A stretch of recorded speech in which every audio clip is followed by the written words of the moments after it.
વાત વડોદરાની વડોદરામાં સર્કલના નામે વિવાદ સર્જાયો છે। ગોત્રી વિસ્તારના સન સિટી સર્કલ અને નીલાંબર સર્કલ મામલે વિવાદ થયો છે। વોર્ડ નંબર 10ના ભાજપના કોર્પોરેટર નીતિન ડોંગાએ જાતે સર્કલનું નામ બદલતા વિવાદ સર્જાયો। સન સિટી સર્કલનું નામ બદલી પારેશ્વર મહાદેવ નામ અપાયું। નીલાંબર સર્કલનું નામ બદલી લાલગુરુ સર્કલ કરાયું।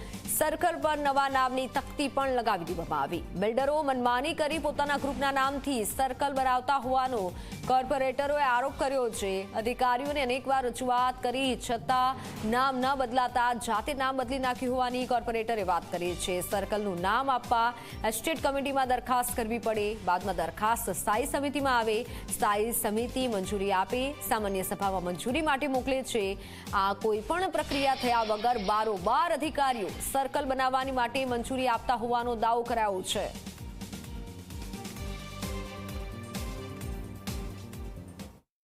વડોદરામાં મોટા બિલ્ડરો અધિકારીઓ સાથે સાઠગાંઠ કરીને 4 રસ્તા પર પોતાના બિલ્ડર ગ્રુપના નામથી સર્કલ બનાવી રહ્યા છે, જેનો વિરોધ ભાજપના કોર્પોરેટર અને સ્થાયી સમિતિના સભ્ય નીતિન ડોંગા કરી રહ્યા છે। આપ જોઈ શકો છો કે તેમનો વિરોધ કરવાનો તરીકો છે કે જ્યાં જે નામ આપવામાં આવ્યું હતું નીલાંબર સર્કલ, તે નામ ચેન્જ કરીને તેમને નામ આપી દીધું છે લાલ ગુરુ સર્કલ।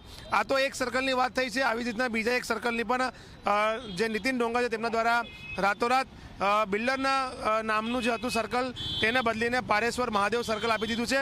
એટલે ક્યાંક ને કહી શકાય કે વડોદરામાં જે સર્કલના નામની જે હવે રાજનીતિ શરૂ થઈ છે, કોર્પોરેટર કહી રહ્યા છે કે સભાની મંજૂરી લેવી પડે કોઈ પણ સર્કલનું નામ આપવું હોય, સર્કલ બનાવવું હોય, પરંતુ ક્યાંક ને કહી શકાય કે બિલ્ડરો બારોબાર અધિકારીઓ સાથે સાઠગાંઠ કરીને આ જે સર્કલ છે તે બનાવી દે છે ને તેમાં પોતાના ગ્રુપનું નામ આપી દેતા હોય છે, જેના કારણે કોર્પોરેશનની આવક પણ નથી થઈ રહી। નીતિનભાઈ ડોંગા તેમની સાથે વાત કરીશું। નીતિનભાઈ, શું કહેશો, નિયમ એવો છે કે કોઈ પણ બિલ્ડરને જો સર્કલ પર નામ આપવું હોય અથવા સર્કલ બનાવવું હોય પોતાનું, તો એ બાબતની પૈસા દર મહિને કે વર્ષે કોર્પોરેશનમાં ભરવા પડે, જેના કારણે કોર્પોરેશનની આવક થાય। શું કહેશો તમે, કઈ રીતે અત્યારે આનો વિરોધ કરી રહ્યા છો?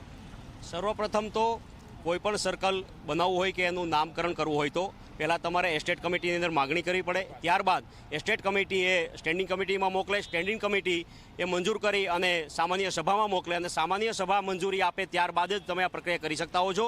જ્યારે મારા વોર્ડની અંદર આ 2 સર્કલ, એક તો નીલાંબર ગ્રુપે પોતાના નામનું આ સર્કલ બનાવી દીધું છે, સાથે બાજુમાં સન સિટી ગ્રુપે પણ પોતાના નામનું સર્કલ બનાવી દીધું છે। આ 2 ગ્રુપના નામના આજે મેં ગઈકાલે ત્યાં જે સન સિટી ગ્રુપનું સર્કલ હતું એને પારેશ્વર મહાદેવ સર્કલ અને આજે અહીંયા નીલાંબર ગ્રુપનું જે સર્કલ છે એ ગ્રુપનું નામ લાલ ગુરુ સર્કલ નામ આપી દીધેલું છે। શું કહેશો, તમે સ્થાયી સમિતિના સભ્ય પણ છો, કોર્પોરેટર પણ છો, અધિકારીઓ સાંભળતા નથી? કારણ કે તમે અનેક વખત રજૂઆત કરી નામ દૂર કરવા માટે અને આ નામ આપવા માટે। સવાલ અધિકારીઓ સાંભળે છે કે નથી સાંભળતા એનો નથી, પરંતુ જો કોઈ બિલ્ડરો એવું સમજતા હોય કે ભાઈ અમે આ બનાવી નાખીશું ને અમે અમારા ગ્રુપનું નામ આપીશું તો કોઈ અટકાળશે નહીં, તો ચોક્કસ એને અટકાડીશું। અમે તો એ નામ આપ્યું છે કે જે જનતાની લાગણી છે અને માગણી છે, એટલે જનતાની લાગણી અને માગણીને વાચા આપવાનું કામ એ અમારી જવાબદારી હોય છે ને એટલા માટે અમે આજે આ સર્કલનું નામ લાલગુરુ સર્કલ આપેલું છે। અધિકારીઓ સામે શું કાર્યવાહી થવી જોઈએ, કારણ કે એ લોકો કંઈ ધ્યાન નથી આપી રહ્યા?